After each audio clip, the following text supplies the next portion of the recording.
dalam beberapa kejadian bull market itu, sahabat Black Cuan, Bitcoin ini akan retrace begitu dalam, kemudian meyakinkan bahwa bull market ini selesai, dan setelah itu dia akan kembali lagi ke uptrend-nya. Yo guys, inikah akhirnya? Tidak sedikit yang rugi banyak ya gara-gara perang. Kemudian, apakah sudah saatnya menjual semua kripto Bitcoin kita? Sebelum kalian memutuskan untuk menjual dan tidak akan kembali lagi ke market kripto, ada baiknya kita bicarakan atau kita diskusikan beberapa hal yang menarik terkait berita kripto ataupun opini-opini yang ada di seputar market hari ini di tengah kepanikan serta merah-merah yang terjadi di market ini, sahabat Black Cuan. Untuk itu, let's dive in, my friend. Welcome back everyone to Black Cuan. Terima kasih telah mengupdate berita kripto dari channel ini. Semenjak berita serangan Iran ke Israel, Bitcoin dan kripto itu rontok. Bahkan dia itu semakin dalam. Kalau kita perhatikan ini, sahabat Black Cuan, ini rata-rata seperti air terjun penurunannya. Yang dalam beberapa hari ini, tidak hanya dalam 24 jam ya, dalam beberapa hari ini kita sudah lihat dia bahkan sudah terjadi puluhan persen untuk penurunannya, dan untuk si Bitcoin ternyata sudah ada recovery di sini dari level 61.000. Sekarang ini ketika merecord video dia berada di 64.500-an dolar, sahabat Black Cuan. Kemudian berkaitan dengan hal tersebut ada beberapa yang menarik yang ingin saya katakan tadi di sini. Nanti itu ada yang sangat-sangat logis ya disampaikan oleh Gabriel Ray yang akan kita bicarakan nanti. Tetapi yang pertama dulu di sini sangat menarik untuk kita perhatikan berkaitan dengan informasi perang Iran dan Israel di sini. Ada dari statement Presiden Joe Biden bahwa dia mengutuk kejadian tersebut dan dia sudah mengumpulkan dan berkoordinasi dengan G7. Dan di video kali ini saya ingin mengajak sahabat Black Cuan untuk melihat dari perspektif yang sedikit berbeda daripada umumnya, yang mungkin kompleks melihat hal ini, tetapi saya ingin melihat dari sudut pandang inflasi dalam hal ini, karena sebenarnya negara-negara yang perang ini atau yang mau perang ini, sebenarnya mereka ini dalam kondisi terlilit kejadian inflasi atau kondisi inflasi. Salah satu contohnya adalah Iran, yang dalam hal ini mengalami inflasi di bulan Februari ini 35,8%, sementara untuk Israelnya sendiri itu ada 2,5%. Ini saya kutip langsung dari Angga Andinata.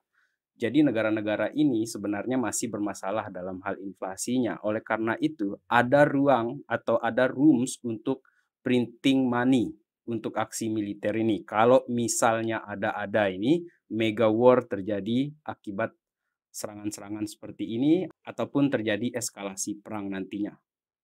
Yang tentu saja hal tersebut kita tidak inginkan, karena perang itu tidak menyelesaikan masalah sama sekali ini menurut saya, karena yang terjadi adalah korban-korbannya itu tidak hanya militer, sipil juga kena. Nah, di situ jeleknya. Terutama kita yang tidak berada di area tersebut terdampak dari investasi kita di kripto, sahabat Black Cuan. Dan sementara itu, market yang masih buka ini tetap Bitcoin, sahabat Black Cuan, dengan kejadian yang turun-turun seperti ini. Dan kalau misalnya Amerika terlibat perang, inflasinya juga masih sticky kan di Amerika.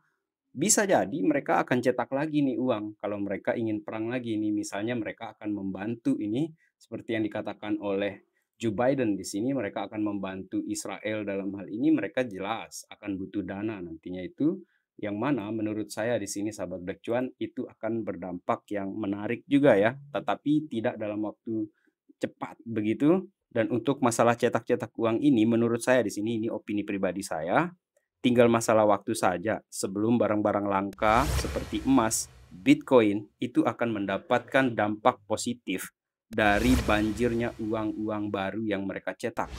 Sementara itu kalau kita lihat ke lokal ya, ke Indonesia, kita di sini berada di 15.900-an dolar. Ini beberapa hari yang lalu. Lebih tepatnya ini 11 April 2024. Sementara untuk per hari ini tanggal 14 April, dolar ke IDR ataupun IDR ini terjadi, ini nih grafiknya hijau naik. Bagus sekali, 16.000 rupiah per $1. Kemudian yang menarik dari kejadian perang ini juga adalah harga emas turun, tumbang. Seperti yang kita ketahui, biasanya kalau terjadi perang ya, harga emas itu naik karena orang mengamankan uangnya atau asetnya itu ke dalam emas. Oleh karena itu ini ganjil juga karena terjadi penurunan seperti ini. Dan menariknya adalah saya quote dalam hal ini dari Angga Andinata. Saya quote langsung di sini. Logiknya di buku perang yang saya baca, kalau mau serangan itu kan biasanya diam-diam nih ketika musuh lengah. Tapi ini kan sebelum perang aja ini sudah ribut, keluar-keluar. Dan perangnya ini kayaknya smoke screen. Apakah ini ada request yang terjadi di belakang layar atau memang ini sudah by design? Dalam hal ini saya anggap ini adalah opini dan kita bisa berdebat panjang mengenai hal ini, tetapi yang menarik adalah kecurigaan seperti ini sangat wajar mengenai kejadian yang terjadi belakangan ini. Apalagi kalau saya tambahkan quote yang satu lagi ini dari postingan Gabriel Ray yang merupakan CEO dan founder dari Thrift Exchange. Saya bacakan langsung di sini sebagai bahan pertimbangan bagi yang mau hold ataupun serok altcoin dalam jangka dekat ini. Bulan April itu kan merupakan tax season untuk warga di Amerika yang biasanya mereka ini sengaja bikin kayak kerugian gitu kan untuk mereka mengurangi bayar pajaknya. Dan deadline untuk pajak mereka ini kan di 17 April. Jadi kadang-kadang ya ada kejadian seperti ini, sengaja nih portonya ini dibikin loss supaya mereka ini nggak bayar pajak tinggi-tinggi. Dan menurut Gabriel juga ini sudah sering terjadi, ini di previous cycle juga terjadi hal seperti ini. Dan terlebih sekarang ini ada perang, ada war. Yang dimana menurut dia kurang lebih sama dengan yang dikatakan oleh Angga tadi, ini semacam smoke screen war yang dimanfaatkan untuk mengurangi bayar pajak-pajak seperti itulah sahabat Bercuan. Jadi ini merupakan salah satu perspektif ya dari banyak perspektif mengenai perang ini dan ini menarik menurut saya. Kemudian untuk sahabat Bercuan yang mungkin baru masuk ya di Januari ataupun di Februari, Maret, April, saya bisa membayangkan apa yang kalian rasakan ketika terjadi crash seperti ini. Dan secara lucu ya, saya bilang lucu aja ya. Ini ada postingan dari Andrianto ini. Niat awal scalping malah jadi investor. Kejadian seperti ini udah sering terjadi di kripto, terutama ketika Bitcoin terjadi penurunan tiba-tiba dan kita tidak bisa memprediksi ada event-event besar seperti ini yang mempengaruhi market itu nggak bisa. Black Swan segala macam itu bisa saja terjadi dan kita kadang-kadang lagi liburan, lagi santai, dia malah terjadi penurunan seperti itu sahabat Bercuan. Kemudian bagi teman-teman yang mungkin sudah jadi investor sekarang ini, saya tidak mengejek kalian karena dalam hal ini pun saya dalam hal ini juga terjadi merah yang dalam di portofolio saya, yang termasuk juga Ethereum ini yang sempat 3.400, 3.200, 2.900 dia turun dan sekarang sudah kembali lagi ke 3.000. Teman-teman, apakah Bitcoin halving ini mampu menyelamatkan Bitcoin price di bull run sekali ini? Karena saya berpikir seperti ini sahabat Bercuan mengenai harga Bitcoin yang sempat berada di 73.000, 72.000. Itu kayaknya sudah capek gitu kan naik ke atas begitu, kemudian siapa yang mau masuk ketika harga sudah tinggi dan dalam 7 bulan terakhir ini belum ada bulan-bulan merahnya. Bukan saya menginginkan ini terjadi bear market, tetapi tanpa koreksi kayaknya gas itu bakalan habis gitu kan. Seperti disampaikan oleh Rek Capital di sini, dalam beberapa kejadian bull market itu sahabat Bercuan, Bitcoin ini akan retrace begitu dalam, kemudian meyakinkan bahwa bull market ini selesai, dan setelah itu dia akan kembali lagi ke uptrend-nya. Dan kalau kita perhatikan posisi Bitcoin ini yang bikin kita panik-panik sementara ini, kalau sahabat Bercuan lihat ini, base 1, base 2, base 3, dan base 4 ini masih di dalam parabolic run.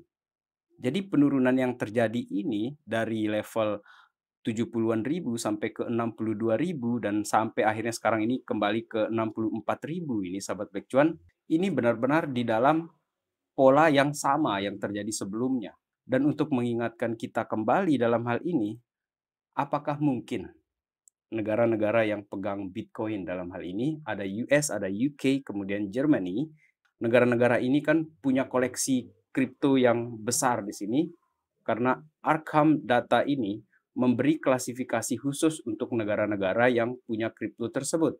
Yang dalam hal ini kita bisa perhatikan di Twitternya mereka di sini bahwa timnya itu sudah bikin dashboard khusus tentang pemerintahan-pemerintahan yang punya holdings di kripto, the largest holding in crypto. Dan apabila kita perhatikan di sini, untuk posisi ya teman-teman, posisi Amerika ini yang paling tinggi dengan koleksi 212.000 Bitcoin, kemudian di belakangnya dia itu ada Inggris dengan koleksi 61.000 Bitcoin, Jerman 49.000 Bitcoin, dan El Salvador yang membeli Bitcoin, 1 Bitcoin setiap hari, seperti dikatakan Nayib Bukele, itu punya koleksi 5.700 Bitcoin. Dan mari kita lupakan tentang eskalasi perang segala macam. Menurut kalian, apakah mereka ini menginginkan harga Bitcoin ini jebol sampai level 20.000, sementara mereka punya koleksi yang cukup besar di sini, ataupun ini adalah periode puncak dari Bitcoin dan setelah ini akan turun? Menurut saya tidak, sahabat Black Cuan. Kemudian untuk kita yang punya altcoins ini yang paling parah hancurnya ini, parah sekali dia terjadi penurunan, dan banyak yang mengatakan bahwa ini adalah seasonnya Bitcoin dan sepertinya akan panjang seasonnya Bitcoin ini. Jadi untuk BTCD itu sepertinya masih akan terus naik, dan altcoins ini kalau Bitcoinnya turun, dia akan turun lebih dalam. Dan kalau kita belajar dari sejarah, apa yang terjadi di halving 2020, 16% terjadi penurunan di sini sebelum akhirnya altcoins market cap di sini terjadi kenaikan, dan di 2024 ini sudah terjadi koreksi sampai di 25%. Dihapus ini flash 25% di sini, dan kita tunggu seperti apa ke depannya dalam hal ini. Karena sahabat Black Cuan, banyak orang yang panik, tetapi tidak sedikit veteran-veteran yang sudah selamat di kripto yang sebelumnya. Kita belajar dari mereka juga di sini. Mereka tidak panik dan mereka santai-santai saja. Dan kita bisa belajar banyak dari orang-orang yang sudah survive seperti itu, sahabat Black Cuan. Kalau di Indonesia juga banyak yang sudah survive. Dan menutup video kali ini, kurang dari seminggu halving ini terjadi di Bitcoin, sahabat Black Cuan. Dan kita masih berpikir bahwa ini akan turns pasar ini ke dalam bear market. I don't think so, guys. Saya pikir tidak seperti itu, karena kalau kita perhatikan berdasarkan riwayat di sini, Bitcoin itu halving terjadi di 2020. Ini kisaran tanggal 11 Mei di 2020. Kalau kita perhatikan ini di Google Trends untuk pencarian Bitcoin sebagai salah satu indikator untuk kita melihat apakah retail ini benar-benar sudah masuk di sini. Kita perhatikan, ini di bulan Mei 2020, itu pencarian Bitcoin itu turun, rendah seperti ini, sahabat Black Cuan. Jadi ini range-nya. Kemudian kapan dia naik? Dia naik itu dimulai dari Oktober, November, sampai Desember, dan sampai di 2021 itu terjadi kenaikan. Sementara sekarang ini dengan adanya BlackRock yang masuk, institusi besar yang masuk, kemudian spot Bitcoin ETF yang masuk, ini sudah spike di sini dan terjadi penurunan seperti ini. Ini hal yang sangat healthy di market ini, terutama di Bitcoin, supaya ini pembeli-pembeli baru ini punya ruang untuk mereka bisa berpikir nih, kalau saya beli di atas nih kan udah ketinggian nih, kayaknya ini udah jenuh pasar ya, kita tunggu dia turun dulu, dan akhirnya dikasih diskon turun, sepertinya mereka akan mulai masuk lagi nih untuk membeli Bitcoin.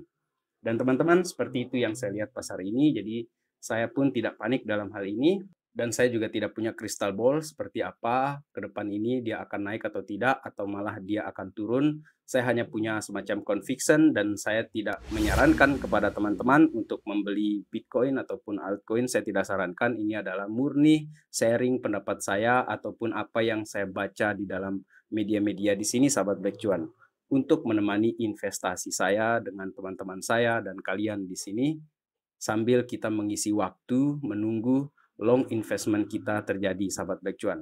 Oleh karena itu, tetap sahabat Black Cuan melakukan riset secara mandiri. In the meantime, guys, let's enjoy the ride, guys. Salam Black Cuan. Peace, my friend.